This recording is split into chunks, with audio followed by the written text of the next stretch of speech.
Bom dia, amigos do sétimo ano, dos sétimos anos, na verdade, que é o professor Givaldo, né? Nesse momento que a gente vive um momento um pouco difícil, né? Em relação à situação que nós estamos observando, né? Essa propagação do vírus Covid-19, né? Então, essa é uma das melhores formas, uma das melhores alternativas para que a nossa atividade não pare, né? Que o conhecimento ele tem que sempre prevalecer no nosso meio. E é a partir dessa premissa, né, que nós estamos aqui tentando proporcionar conhecimentos para vocês, fazer com que nós sejamos sempre pesquisadores, sempre conhecedores, né? Ou seja, para que nós tenhamos sempre a informação ao nosso alcance. Né? E nessa videoaula, a gente vai apresentar para vocês aspectos da nossa população brasileira. E será bastante interessante, pois nós vamos abordar, né, questões atuais, né, em relação ao que a gente está vivendo. Né? Por que algumas regiões são bem mais afetadas, outras não? Por que algumas regiões esse vírus se propaga com muita facilidade e outras demoram mais um pouco? Essa nossa aula que nós vamos ter sobre população, ela vai nos esclarecer alguns desses aspectos. Primeiro vamos aqui ao pontapé inicial, o conhecimento sobre um breve conhecimento histórico da nossa população. Sabemos que os dados que nós obtemos sobre população são dados oriundos, né, lá de levantamentos que o governo realiza esporadicamente, né? Ou seja, os censos demográficos. De anos em anos, por volta de 10 anos, né, mais ou menos, o governo brasileiro ele realiza a contagem da população, ou seja, o censo demográfico. Né? Ao longo da aula, a gente vai entender o porquê dessa contagem, o porquê desse levantamento. Né? Porque se o governo não fizesse isso, nós tínhamos, na verdade, uma população desorganizada. Né? Então, a gente vai partir lá do final do século XIX, dos nossos estudos. Né? Vamos conhecer aspectos da população lá do século XIX. Né? Primeiro, vocês com o livro em mão, a partir da página 42, vocês com esse livro, vocês terão a clareza desse infográfico. Esse infográfico, ele apresenta todas as características, avanços, né? O que proporcionou esses avanços, quais foram os fatores que proporcionaram esses avanços da nossa população. Vejamos aqui. No final do século XIX, nós tínhamos uma população rural, exclusivamente rural. Né? É um dos fundamentos, né, para que nós temos essa compreensão de que nós tínhamos uma população reduzida, bastante pequena. Né? Ou seja, nós tínhamos um levantamento de cerca de, ou seja, pouco mais de 9 milhões de habitantes, né? Lá no final do século passado, século XIX, entre 1872 e 1890, nós tínhamos, né, pouco mais de 9 milhões de habitantes. Né? Uma população relativamente pequena. Mas, com o transcorrer dos anos, principalmente no início do século XX, a nossa população começa a crescer. E quais eram os fundamentos? Quais eram os fatores responsáveis por esse crescimento? Primeiro, fim da escravidão, né? Estávamos vivendo aquele momento de mudanças sociais e econômicas. Ou seja, o fim da escravidão vai permitir a chegada de povos imigrantes, né? Lembrando, a nossa população, pessoal, nesse período aí, de cerca de 9 milhões, era composta por, né, nativos, pessoas que nasciam aqui, os imigrantes europeus e africanos. Lembrando que os povos africanos, a diferença entre esses imigrantes africanos e europeus, que os europeus chegavam aqui de forma livre, de forma espontânea, né? Espontânea, entre aspas, que a gente vai entender quais são as causas que motivaram esses movimentos migratórios. Ninguém migra por acaso, porque quer. Assim, porque quer é, casualmente, né? Tem uma situação por trás, nós vamos compreender. Só que os imigrantes africanos, eles não eram imigrantes livres. Eles não vinham espontaneamente, eles eram forçados, né? Então, eles comporam essa população brasileira, né? Eles foram contados, né? População, grupos que formavam a população, só que tinha essa diferença, né? Então, a partir de 1930, né, até 1970, mais ou menos, a gente vai perceber um crescimento acelerado da população. E aí a gente vai perceber que tinham outros fundamentos, né? Mais uma vez, entra em questão os imigrantes, que formam um bom percentual para essa população, mas tinha um aspecto fundamental do crescimento dessa população, né? Nós já tínhamos cerca de 52 milhões de habitantes, ou seja, aproximadamente os 52 milhões, 51, 947, 944 mil habitantes. E como era essa população? Uma população, pessoal, diferente daquela lá do final do século XIX, início do século XX, e era uma população rural, exclusivamente rural, né? Agora a população já muda, já muda uma característica. Essa população ela já vai se tornar uma população urbana, né? Porque nós vamos ver no Brasil um movimento diferenciado, que é a industrialização, que vai ser o principal elemento dessa transformação, dessa mudança. A industrialização vai despertar, né, uma nova visão para o povo, sair do campo para a cidade. E aí nós vamos ver lá à frente que essa transformação social tem uma denominação: êxodo rural, a saída do homem do campo para a cidade, né? E o Brasil viveu isso aí de forma espantosa, né? As pessoas, movidas pela expansão industrial em determinada região, migraram, saíram, né, de suas áreas, né, foram para as regiões economicamente, né, viável, como a região sudeste. E aí nós vamos perceber, né, observando mais uma vez no gráfico, né, aqui,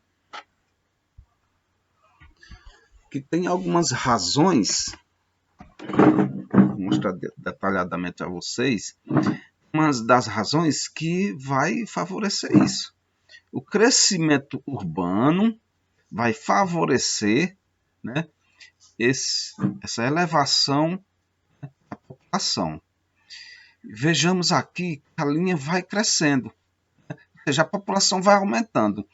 Só que é um crescimento que a gente vai compreender isso melhor ao passar do quando a gente estiver mais à frente estudando, a gente vai entender como se deu esse crescimento. Olhem atentamente as cores que se apresentam nesse infográfico, né? Que cada cor representa uma região Brasil.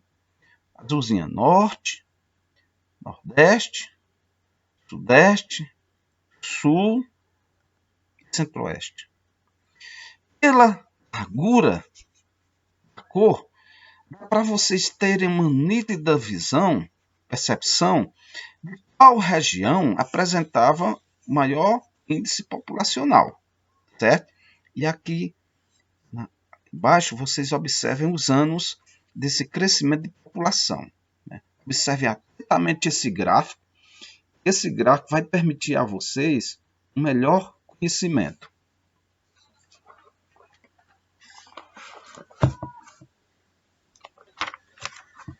Então vamos lá. Como se dá a distribuição e o crescimento da população no território brasileiro? A gente vai falar muito sobre essa questão. O Brasil é um país muito populoso, porém não é povoado, né? O Brasil hoje ele ocupa a posição de a quinta população mundial, né? Ficando atrás de algumas potências em relação à população, né? Como China, Estados Unidos, né? E aí, pessoal, mas como compreender essa questão? Muito populoso, né? Mais hoje nós temos mais de 207 milhões de habitantes, certo? Temos hoje mais de 207 milhões de habitantes, ou seja, a estimativa, né? Estimativa que esse ano 2020, né? Esse ano 2020 nós iríamos ter o censo, uma nova contagem, mas por conta dessa pandemia, né, que o país vive, tudo parou. Mas aí, pessoal, essa contagem, esse número é de 2017. Certamente hoje a população aumentou um pouquinho mais, né? Mas no último levantamento, o país tinha mais de 207 milhões de habitantes.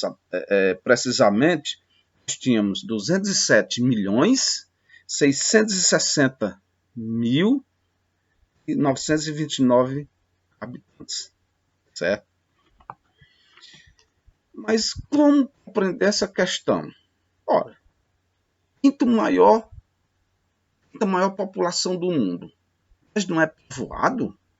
Ora, vejamos o seguinte, uma relação que nós vamos compreender, né?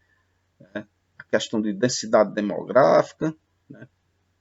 Povoamento, né? E população.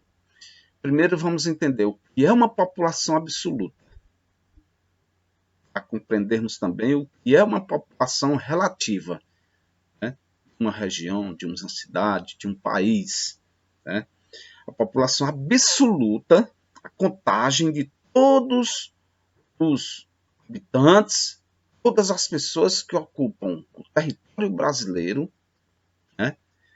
Em 2017, toda a população que está dentro do território, né? Território, nós falamos nas aulas passadas qual a definição de território. Então, toda a população chegou a esse conhecimento, chegou a essa conclusão. O Brasil tem uma população absoluta de mais de 207 milhões de habitantes. E o que é uma população relativa? A população relativa, pessoal, é aquela população relativa a população que está distribuída em todo o território, né? Por exemplo, a absoluta faz-se a contagem geral. E a população relativa é aquela população que ocupa o quilômetro quadrado da região. Vamos lembrar. Quem já foi em São Paulo conhece muito bem que é uma cidade superpopulosa, né? Mas se você chegar em outra cidade, por exemplo, vamos imaginar uma cidade que tenha aproximadamente o mesmo tamanho da cidade de São Paulo, do interior, né? Ela vai ter uma população relativa muito diferente, né, de São Paulo.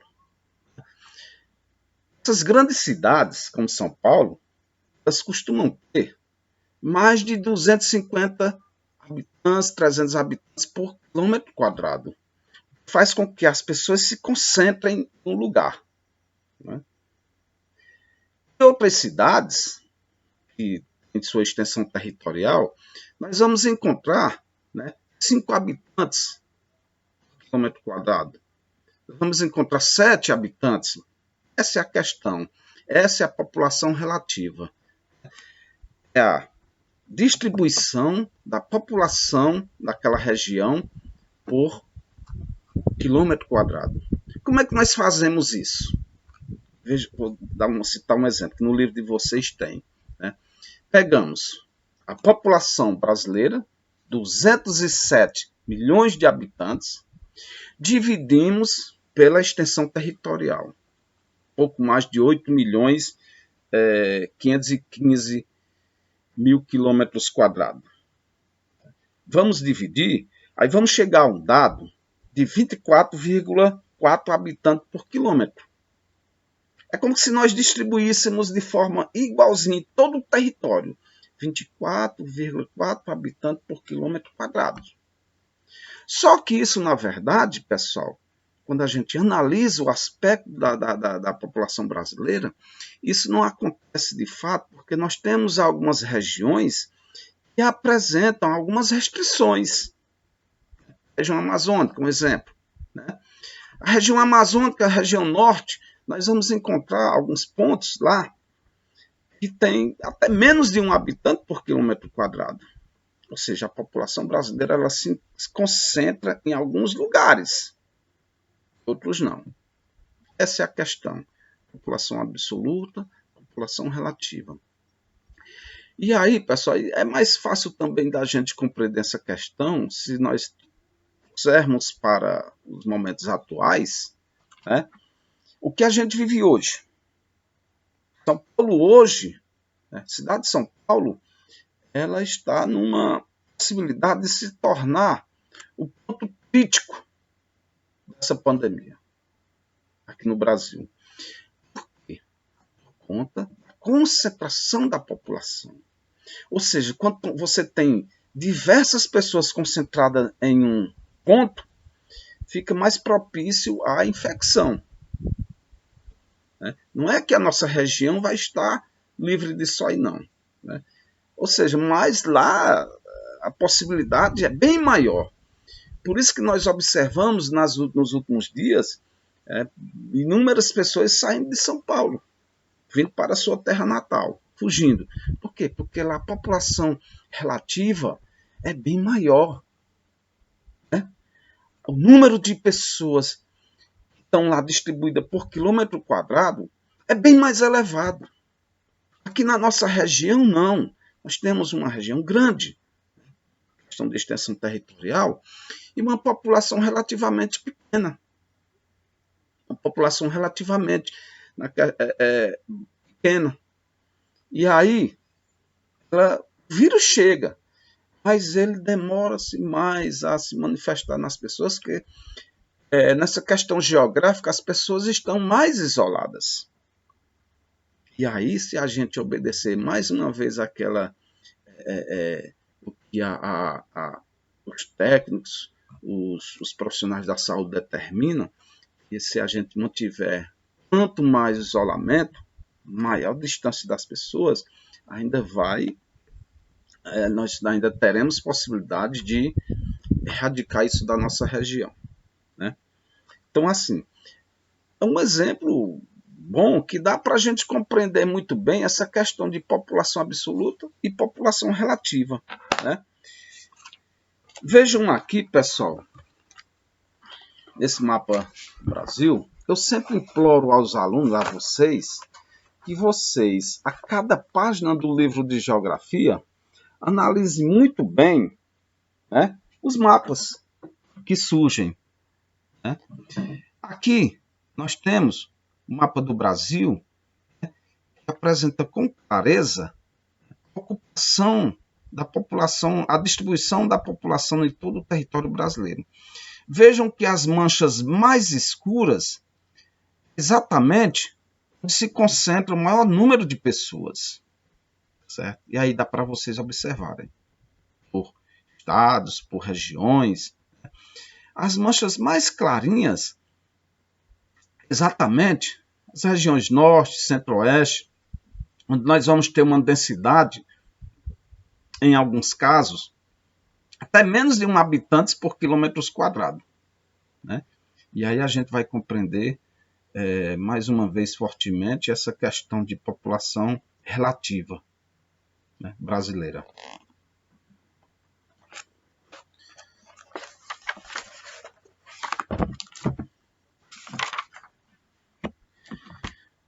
Falei do censo, logo no início, falei um pouquinho do censo, né, que é, na verdade, um levantamento que o governo realiza, né,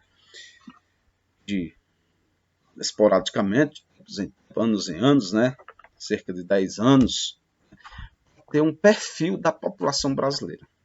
Além da contagem do número da população, ele tem um perfil. Saber como está distribuída essa população. Quais são as características fundamentais dessa população brasileira? Quais são as necessidades desse povo brasileiro? O que é que o povo anseia? O que o povo necessita? A partir daí, o governo vai realizar algumas ações desde escolas, a necessidade de escolas em regiões, o número de escolas, quantidade de vagas, número de pessoas que estão ociosas fora da escola, universidades, certo? Empregos, geração de emprego, quantos milhares de milhões de pessoas estão desempregadas por regiões, quais são as regiões que apresentam esses maiores problemas, né? Habitações, quantas pessoas, quantas famílias não têm casas, né? Ou seja, o censo, a questão de saúde, né? Onde há uma maior necessidade de leitos hospitalares, né? De criação de mais hospitais. Né? Então, o censo ele tem essa fundamental importância, onde o governo tem um perfil da população brasileira. Quais são as crianças que estão fora de sala de aula, que estão fora da escola, a faixa etária, né, das pessoas, jovens que abandonaram a escola, por que eles abandonaram, o número de membros na família, quantos filhos, né, quantos homens, quantas mulheres, ou seja, tudo isso é importante para o governo fazer sua implementação de políticas públicas. Então, essa é a razão, esse é o porquê do levantamento do censo demográfico, para que o governo tenha um perfil da população brasileira, para que assim ele possa realizar suas implementações políticas. Né? Então, assim, eu falei um pouco sobre o crescimento da população brasileira, como se deu ao longo do tempo, né? Se deu a partir dos povos imigrantes, né?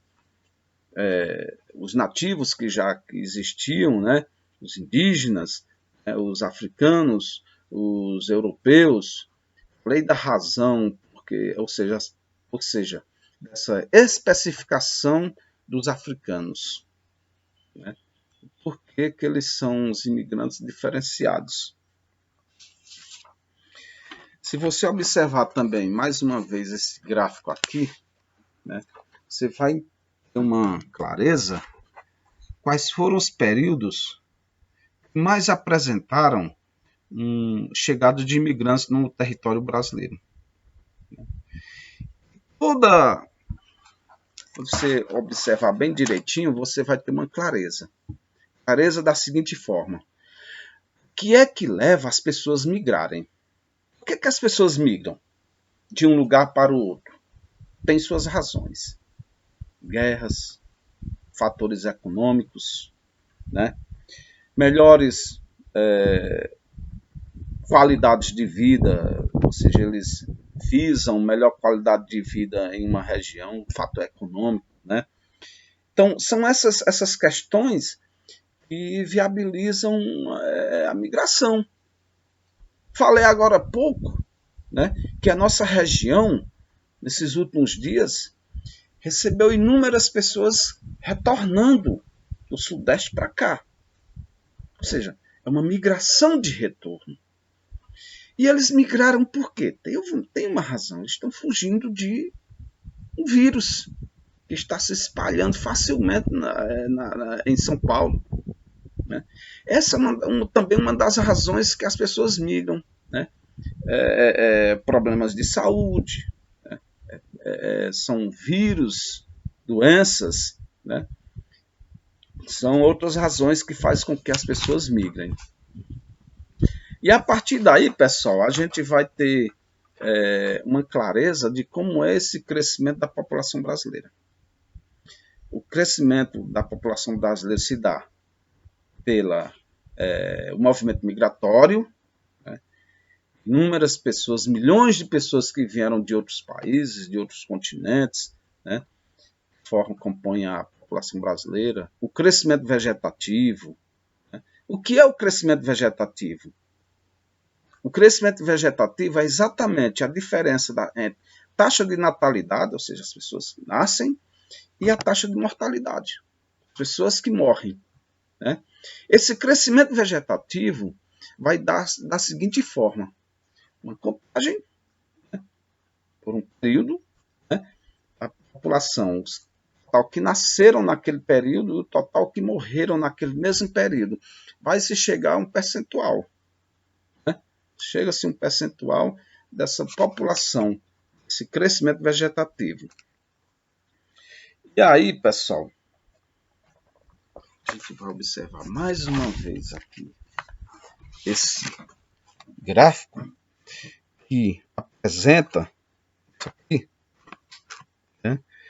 Taxas de natalidade e mortalidade de crescimento natural da população.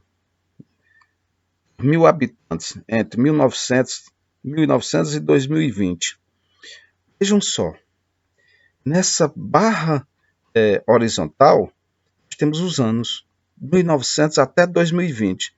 Nessa outra vertical, nós temos os valores em porcentagem por mil, né? Vejam aqui, por mil, certo? Vejamos aqui, lá no ano de 1900, o crescimento vegetativo como se dava? A barra verde indica a taxa de mortalidade. A barra vermelha ou lilás melhor, indica a taxa de natalidade. Nasceram. Vejamos aqui que lá nesses anos, né, até 1955, era muito elevado. Tanto natalidade como mortalidade. Vamos pensar um pouco. Por que isso se dava dessa forma? Né? Por que havia nesses períodos, uma elevada taxa de mortalidade,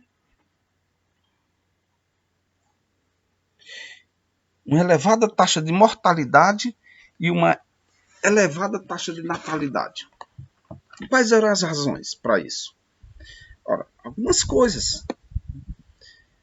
Se nós formos fazer uma associação, né, lá de 1900, do ano de 1900 ao ano de 2020, a gente vai observar, através dessa observação que vocês fizeram no gráfico, vocês terão a oportunidade de analisar melhor, atentamente, com o livro de vocês, né? Vocês vão ter essa clareza. E lá no ano de 1900, era muito elevada a taxa de natalidade. Porém, a taxa de mortalidade acompanhava. Ou seja, acompanhava. Né? esse elevado número. E agora não. Né? Nós tínhamos lá no passado, no ano de 1900, cerca de 45 pessoas, a um grupo de 1.000 pessoas, em determinado momento, lembre-se do que eu falei agora sobre taxa de crescimento vegetativo. Tínhamos um grupo de 1.000 pessoas, determinado ano, né? Determinado ano, por ano. 1.000 pessoas, 45 nasciam. Né? 45 pessoas nasciam. Se botássemos 1.000 pessoas ali no cantinho, isso é uma média, né?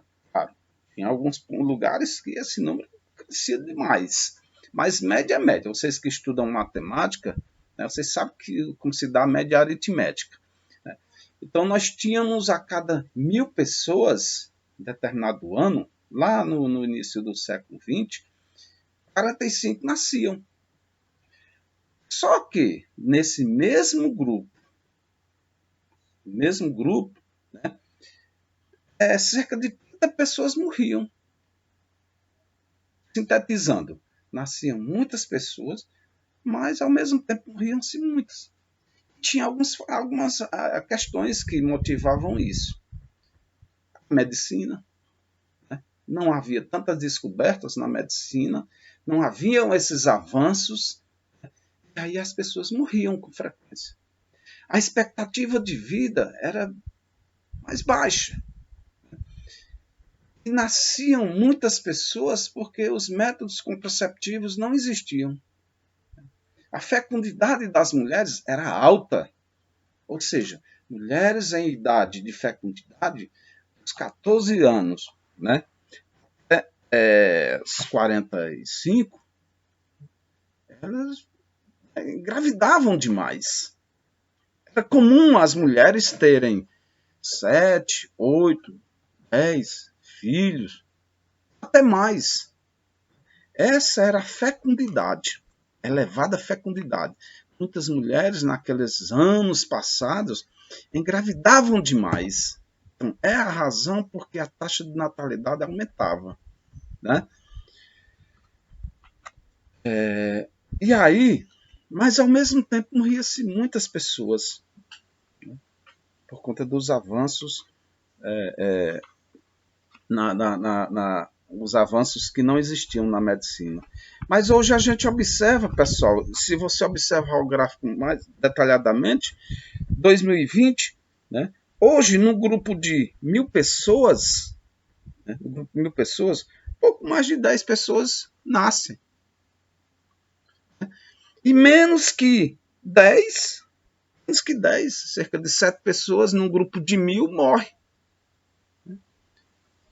Veja como os números se inverteram. Quando você observa o gráfico detalhadamente, você vai perceber isso.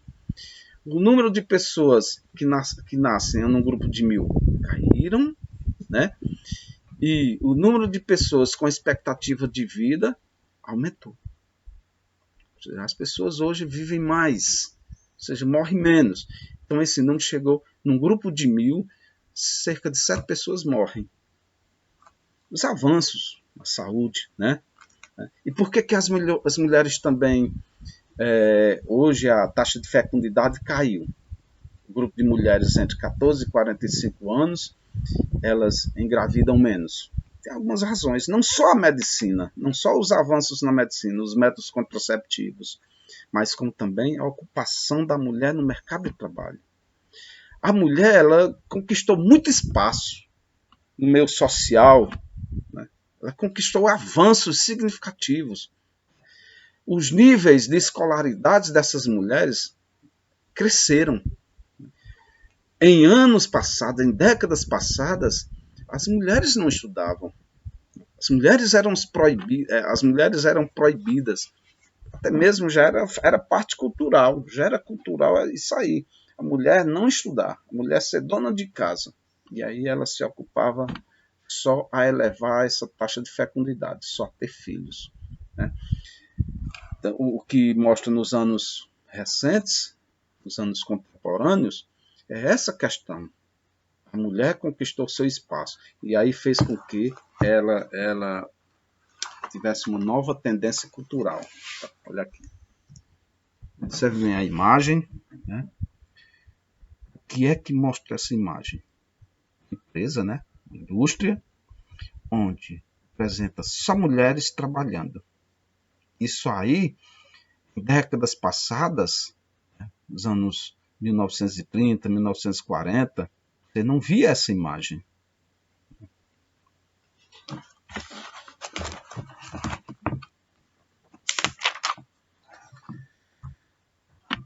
Bom, pessoal, era isso essa proposta que eu quero apresentar para vocês. Nós vamos ter vários encontros assim, certamente isso vai facilitar, vai proporcionar o conhecimento de vocês. Lembrando que logo vai atividade para vocês relacionada a esse conteúdo. Professor Givaldo, um grande abraço para vocês. Fiquem na paz de Deus.